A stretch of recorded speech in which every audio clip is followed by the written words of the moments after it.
Hello friends, চলে আসলাম আবার একটি নতুন ভ্লগ নিয়ে। তো ফ্রেন্ডস, আজকে আমি গেছিলাম আমার ধনিয়াখালী ব্রাঞ্চে ক্লাস করাতে, আর এসে দেখছি ওরা খুব সুন্দর করে ডেকোরেশন করেছে। তো আমি জিজ্ঞেস করাতে ওরা বললো যে আজকে ওরা টিচার্স ডে সেলিব্রেশন করবে। আর আমি তো চমকেই গেছি, সত্যি অবাক হয়েছি যে এত সুন্দর ওরা সাজিয়েছে। আমি আশাই করিনি যে আজকে এখানে টিচার্স ডেটা সেলিব্রেশন হবে, কারণ টিচার্স ডে আসতে এখনও 2-3 দিন বাকি আছে। তো ওরা আগেই করবে এরকমভাবে আমি সত্যি ভাবিনি, যেহেতু ওরা পরের ক্লাস আসতে অনেকটা দেরি যাবে, তাই ওরা আগে করলো। তো আমি আসার সাথে সাথে আমাকে একটা গিফট দিল, আর গিফট দিয়ে আমাকে ওখানে বসতে দিয়ে দিল। আমি বসে পড়লাম, আর বসার পরে আমার সত্যি খুব লজ্জাও লাগছিল, এত সুন্দর সাজিয়েছে আমার বসার জায়গাটা। জানি না এতটা আমি যোগ্য হতে পেরেছি কিনা এখনও।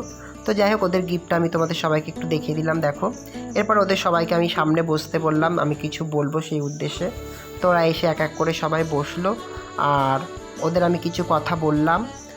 তো তারপরে ওরা আমাকে দেখো দিয়ে দিল একটা মিষ্টির প্লেট। তো মিষ্টির প্লেটে কত মিষ্টি দিয়েছে, আর সত্যি আমি এতটা মিষ্টি একদমই খেতে পারবো না, বা পারিও নি।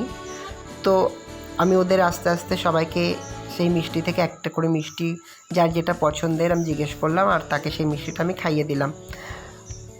কারণ আমি এমনি তো জানতাম না যে আজকে ওরা সেলিব্রেশন করবে, তাই ওদের জন্য আমি কোনো খাবার নিয়ে যাইনি, কোনো ট্রিট দেওয়ার মতো পরিস্থিতি ছিল না আজকে, কারণ আমি কিছুই নিয়ে যাইনি।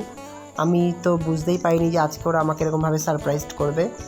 আমি নেক্সট দিন ওদের নিশ্চয়ই কোনো ট্রিট দেবো। তো এইভাবে ওদের সবাইকে দেখো আমি একটা করে মিষ্টি খাইয়ে দিলাম। ওরা খেতে চাইছিল না, খুব লজ্জা পায় ওরা, দেখো শুনতে হলো, তাও আমি জোর করে, আমিও ছাড়বো না, জোর করে খাইয়েই ছেড়েছি। তো এরপরে ওরা খেলো, খেয়ে একটু ওরা গল্প আনন্দ করলো। করার পরে আমি আবার বসলাম, আমিও খেয়ে নিলাম। খাওয়ার পরে তারপরে ওদের সাথে একটু কথা বললাম, আর কথা বলার পর তারপর আমি বসে ওদের দেওয়া যে গিফটটা আমাকে দিল সেটা আমি একটু ওরা যেহেতু আমাকে বললো যে দাদা গিফটটা খোলো, তাই আমি গিফটটা খুলতে লাগলাম। ওরা এদিকে মিষ্টি খাচ্ছে আর আমি গিফটটা খুলে দেখলাম। আর যেহেতু সবাই গিফটটা দেখেনি, ওদের সবাইকেও একটু যারা বাকি যারা ক্লাসে এসেছিলো তাদের সবাইকেও গিফটটা খুলে দেখিয়ে দিলাম। সত্যি গিফটটা এত সুন্দর হয়েছে, এত ভালো লেগেছে, আমার খুব খুশি হয়েছি, আমি খুব খুব খুশি হয়েছি। আর ওদের কাছে সত্যি আমি কৃতজ্ঞ যে ওরা এত কম বয়সেও আমাকে খুশি করার জন্য এত সুন্দর একটা অ্যারেঞ্জমেন্ট করেছে। তো চলো টাটা, আজকের মতো এখানেই।